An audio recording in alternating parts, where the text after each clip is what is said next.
Hi friends, welcome to Nimmi kitchen. అంతే please subscribe చేయండి, like చేయండి, షేర్ చేయండి.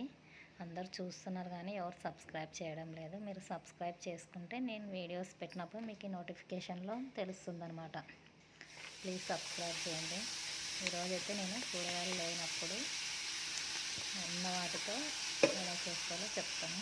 ఫస్ట్ ఆనియన్స్ చిన్న కట్ చేసుకోవాలి, పచ్చిమిర్చి సన్న కట్ చేసుకొని కరివేపాకు జీలకర్ర ఆయిల్ వేసి బాగా వేయించుకోవాలి. ఉల్లిగడ్డలు బాగా మగ్గాలండి. మగ్గినప్పుడు బాగా టేస్ట్. ఇలా బాగా మగ్గినాక టమోటాలు సన్న కట్ చేసి పెట్టేసుకోవాలి. ఇది టమోటా కర్రీ అయితే కాదు. టమోటా కర్రీకి ఆనియన్ ఒకటి వేసి టమోటాలు ఎక్కువ వేస్తారు. నేను ఇక్కడ ఆనియన్స్ ఎక్కువ వేసినాను, పచ్చిమిర్చి ఎక్కువ వేసిన, టమోటా కూడా కొంచెం ఎక్కువ వేసిన, అంతే. ఇవన్నీ బాగా మగ్గల్లో బాగా మెత్తగా అయిపోవాలి టమోటాలన్నీ. చాలా బాగుంటుంది ఈ కర్రీ. ఈ కర్రీ అయితే మా అమ్మ అప్పుడు నేను చిన్నగా ఉన్నప్పుడు చేస్తుండే, అది మా గుర్తుకొచ్చి నేను ఇప్పుడు ఈరోజు అయితే చేసినాను. ఇది చాలా బాగుంటుంది, అన్నం లేకైనా రొట్టె లేకైనా బాగుంటుంది. ఒకసారి మీరు కూడా ట్రై చేయండి. ఇలా తొందరగా సింపుల్గా, నోటికి కూడా రుచి బాగుంటుంది. ఇప్పుడు కారము సరిపోయేంత వేసుకోండి, ఎందుకంటే పచ్చిమిరపకాయలు ఆల్రెడీ వేసుకున్నాము. కొంతమంది కారం తినలేరు కదా, వాళ్ళ టేస్ట్ని బట్టి కారం వేసుకోండి. కారం తినలేని వాళ్ళు ఉత్త పచ్చిమిర్చితో సరిపోతుంది. కారం తినేటోళ్ళు కొంచెం కారం ఎక్కువ వేసుకున్నాను.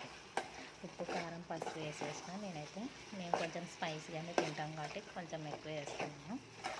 ఇప్పుడు బాగా ఇదంతా బాగా మగ్గాలండి. బాగా మగ్గితే బాగా మెత్తగా అయిపోతాయి టమోటాలన్నీ. చాలా బాగుంటుంది. మీరు కూడా ఒకసారి ట్రై చేయండి.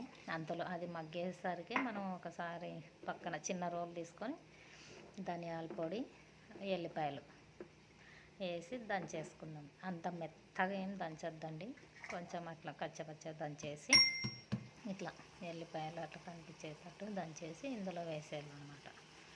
తర్వాత కొత్తిమీర కూడా పైన అట్లా చల్లేసుకోవచ్చు, అది మీ ఇష్టం అండి.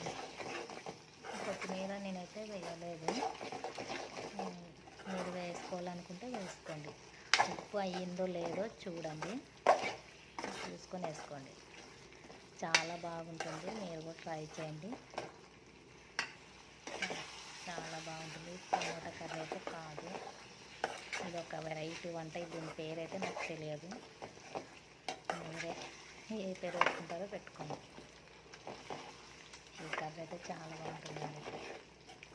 అంతా పచ్చిమిరపకాయ టమాటా ఉల్లిగడ్డ చాలా బాగుంటుంది. రెడీ అయితే అయిపోయింది. ఇలా మెత్తగా అయిపోవాలంతా. చాలా బాగుంటుంది. ప్లీజ్ సబ్స్క్రైబ్ చేయండి, లైక్ చేయండి, షేర్ చేయండి.